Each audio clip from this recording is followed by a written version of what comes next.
the amount of people who have gold in America today are probably less than 3%. And in the 1930s, probably 40 or 50% of the people walked around with gold in their pocket. So, you know, we live in a whole different world. If they're going to go after anything, they'll go after the exchange-traded fund, GLD, which, as of last Friday, had 1,058 tons of gold, the sixth largest holding in the world, if, in fact, they really have it.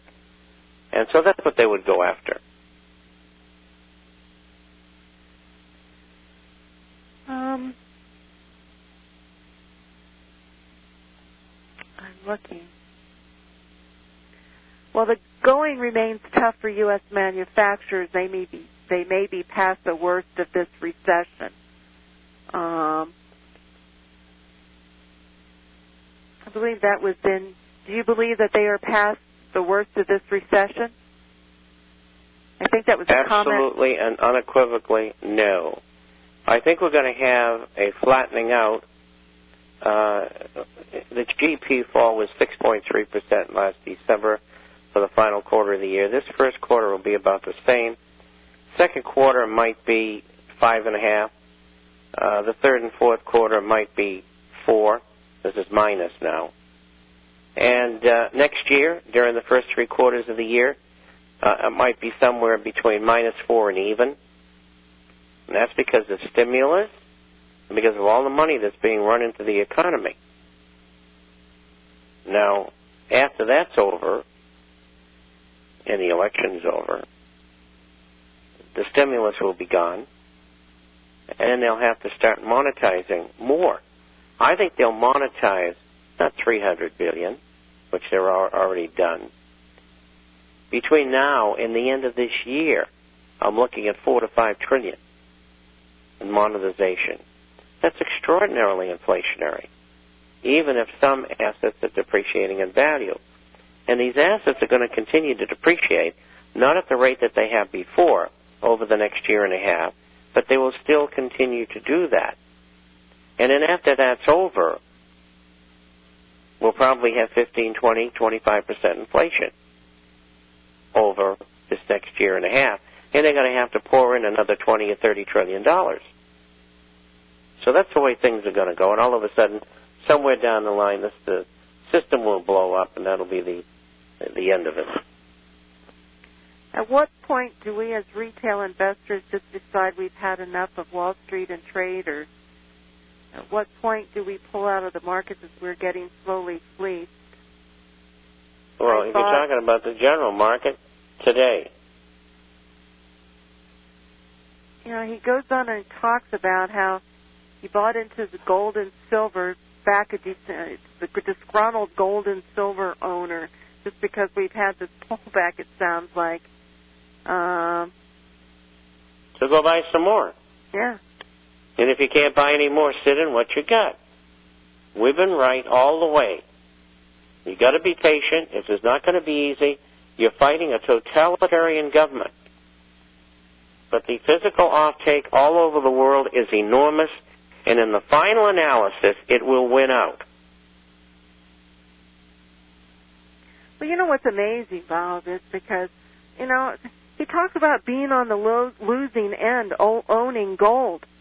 It's like, well, let's take a recap of where gold was back in December of 2007. Let's take a recap. One second here. I got to interject this. Let's take a recap of where the markets were back in 2007. Well, just in the first quarter, the only thing that went up was technology stocks 4% and gold stocks 16%. Now, I can't remember during the first quarter whether gold went up or not, but I think it did. Well, of course it did. You know, you buy this for long term.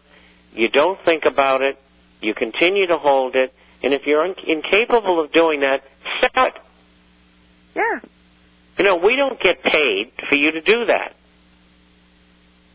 We think it's going back up again. And my advice is to go out and buy some more. Great opportunity.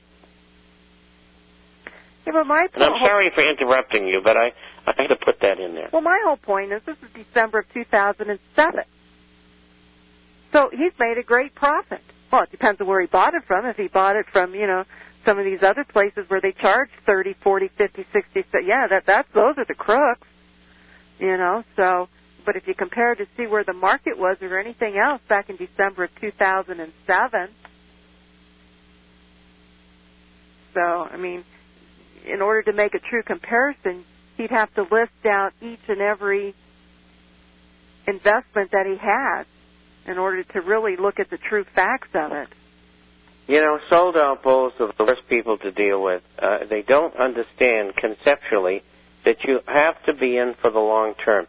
You cannot, and even the professionals cannot effectively trade these markets today because the government is interfering in the markets all the time. Pretty simple. I guess Meredith Whitney again came out and said that these bankings, it's another illusion, that they're, everything that she is, or these banks are saying is just, they're just creating another illusion. Well, I saw her. I saw the interview, and that's correct. But she did say that they would have a penny or two profits because of the money that they received via AIG, and that's the only reason why they might have some earnings. But long term, the problems are still the same. And, she's not going to back down. She's extremely good.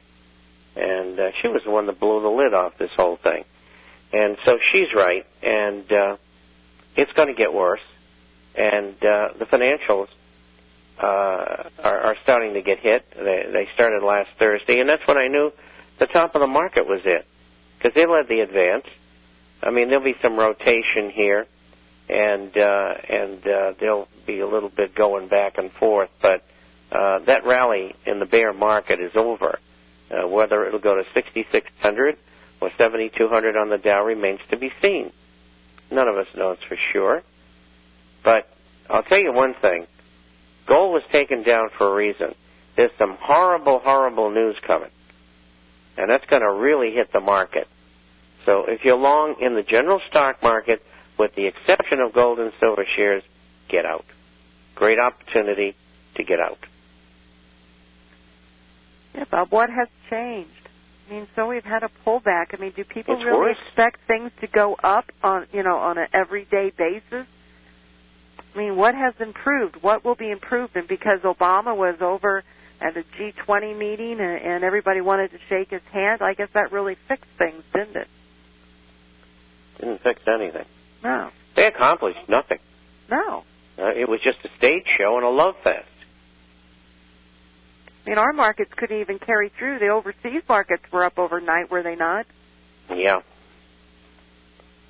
Well, this morning, the overseas markets were down. I get the figures right in front of me. Now, these aren't final. No, they were I took down? these down at 4 a.m., but